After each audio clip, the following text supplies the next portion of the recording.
இனிமையான நண்பர்களே, அன்புலம் கொண்ட சொந்தங்களே, அனைவருக்கும் வணக்கம். விக்கிரவாண்டி தொகுதிக்கான இடைத்தேர்தல் தேதி அடுத்த மாதம் 10ஆம் தேதி அறிவிக்கப்பட்டிருக்கிறது.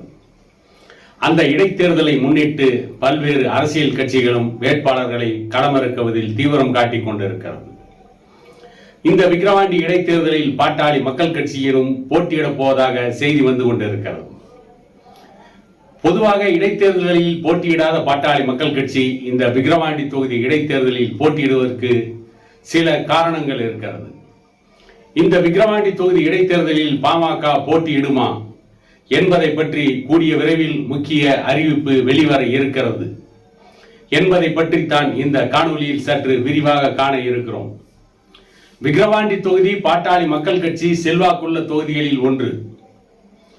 விக்கிரவாண்டி தொகுதி இடைத்தேர்தலில் பாட்டாளி மக்கள் கட்சி போட்டியிட வேண்டும் என்று விழுப்புரம் மாவட்ட பாட்டாளி மக்கள் கட்சி நிர்வாகிகள் பாட்டாளி மக்கள் கட்சியின் நிறுவனர் ஐயா டாக்டர் ராமதாஸ் அவர்களிடம் கோரிக்கை வைத்திருக்கிறார்கள்.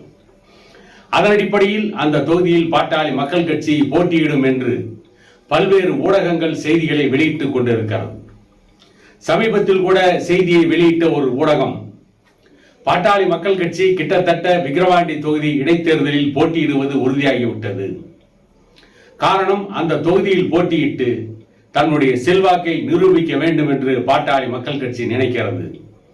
ஆகவே விக்கிரவாண்டி இடைத்தேர்தலில் போட்டியிடுவதற்காக கூட்டணி கட்சியான பாரதிய ஜனதா கட்சியுடன் பாட்டாளி மக்கள் கட்சி பேச்சுவார்த்தை நடத்துகிறது என்று கூட ஒரு செய்தி வெளிவந்திருக்கிறது. எப்படி இருந்தாலும் விக்கிரவாண்டி தொகுதியில் பாட்டாளி மக்கள் கட்சி போட்டியிட்டால் அதை பாட்டாளி மக்கள் கட்சி தொண்டர்கள் வரவேற்பார்கள். இந்த விக்கிரவாண்டி தொகுதி இடைத்தேர்தலிலே கடுமையான போட்டியை திமுக, அதிமுக ஆகிய இரண்டு கட்சிகளுக்கும் கொடுக்க வேண்டும் என்பது பாட்டாளி மக்கள் கட்சி தொண்டர்கள் மற்றும் விக்கிரவாண்டி தொகுதியிலே இருக்கின்ற பாமக நிர்வாகிகளுடைய கனவு. இவை ஒருபுறம் இருந்தாலும் கூட திமுக ஏற்கனவே வேட்பாளரை அறிவித்து விட்டார்கள். அதிமுகவும் வேட்பாளரை அறிவித்து விட்டார்கள். நாம் தமிழர் கட்சியும் வேட்பாளரை அறிவிக்க போவதாக சொல்லிக் கொண்டிருக்கிறார்கள். இப்பொழுது பாரதிய ஜனதா கட்சி மற்றும் பாட்டாளி மக்கள் கட்சி கூட்டணியில் நிற்கப் போவது பாட்டாளி மக்கள் கட்சியா பாரதிய ஜனதா கட்சியா என்ற விவாதங்கள் எழுந்து கொண்டிருக்கிறது. பாரதிய ஜனதா கட்சியில் ஏஜி சம்பத் என்கின்ற ஒருவர் இருக்கிறார், விழுப்புரம் மாவட்டத்தை சார்ந்தவர்.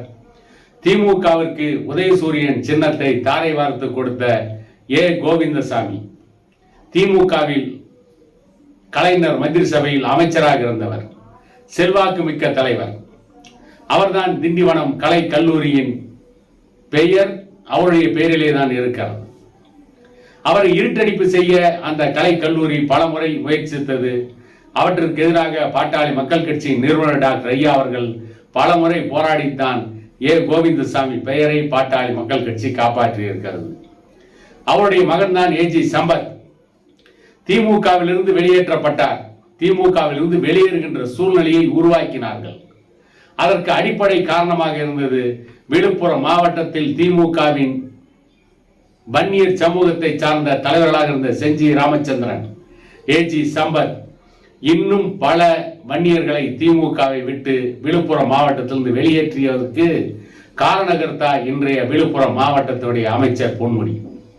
அவருடைய மகனைத்தான் தற்பொழுது மாவட்ட செயலாளராக அறிவித்திருக்கிறார்கள், தெய்வ சிகாமணி என்பவரை. அவருக்குத்தான் விக்கிரவாண்டி தொகுதி இடைத்தேர்தலிலே போட்டியிடுவதற்கு பொன்முடி சீட் கேட்டார். இதற்கு முன்பு நாடாளுமன்ற தொகுதியில் போட்டியிடுவதற்கும் அவருக்கு சீட் கேட்டார். அனைத்தையும் திமுக மறுத்திருந்தாலும் கூட பொன்முடியை நம்பித்தான் திமுக அன்னியூர் சிவா என்கின்ற ஒருவரை வேட்பாளராக களமிறக்கி இருக்கிறது. அவருக்கு கடுமையான போட்டியை கொடுக்க வேண்டும், திமுகவிற்கு கடுமையான சவாலை கொடுக்க வேண்டும் என்று பாட்டாளி மக்கள் கட்சி தொண்டர்கள் விரும்புகிறார்கள். விழுப்புரம் மாவட்டத்தை பொறுத்தவரை பொன்முடிக்கு இந்த தேர்தலில் ஒரு சரியான பாடத்தை கற்பிக்க வேண்டும் என்று பாட்டாளி மக்கள் கட்சி நிர்வாகிகளும் வன்னியர் சமூக மக்களும் நினைக்கிறார்கள். அந்த அளவிற்கு வன்னியர் சமூக வெறுப்போடு செயல்பட்டுக் கொண்டிருக்கிறார் பொன்முடி என்பது வெட்ட வெளிச்சமாகவே அனைவருக்கும் தெரியும். ஆனால் தான் பாட்டாளி மக்கள் கட்சி நிர்வாக குழு கூட்டத்தை கூட்டியிருக்கிறது. பாட்டாளி மக்கள் கட்சி நிறுவனர் டாக்டர் ஐயாவுடைய தலைமையில் நடைபெறுகின்ற நிர்வாகிகள் கூட்டத்திலே விழுப்புரம் மாவட்டத்தில் இருக்கின்ற விக்கிரவாண்டி சட்டமன்ற தொகுதியில் பாட்டாளி மக்கள் கட்சி போட்டியிடுமா போட்டியிடாதா என்பதை பற்றிய முக்கிய முடிவுகள் வெளிவர இருக்கிறது.